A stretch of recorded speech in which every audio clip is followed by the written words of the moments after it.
Kepada siapa wakaf sebaiknya diberikan, Ustadz? Ditinjau dari sisi penuntukannya, wakaf itu bisa dibagi menjadi dua. Iya. Yang pertama namanya wakaf khairi. Khairi artinya sosial. Kemanfaatannya untuk kepentingan sosial.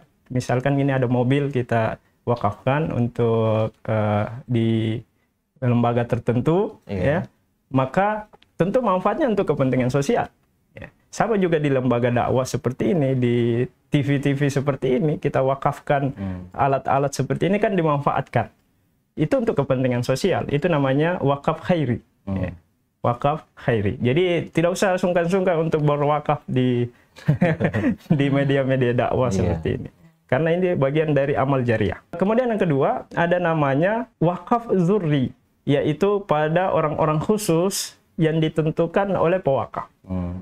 Ya, ditentukan oleh pewakaf. Misalkan pewakaf mengatakan, saya ingin mewakafkan ruko saya ini, usaha saya ini, ya, wakaf produktif, misalkan usaha saya ini, hasilnya nanti diberikan kepada mahasiswa, misalkan, Stiba misalkan ya, ini hanya sebagai contoh saja. Mahasiswa Stiba yang kurang mampu, misalkan. Atau bukan seperti itu, dia mengatakan misalkan, ini ruko saya, usaha saya wakafkan kepada anak cucu saya. Ya, anak cucu saya. Berarti ini ada spesifik orang-orang tertentu yang bisa menikmati itu. Ya, jadi tidak mesti harus orang miskin, orang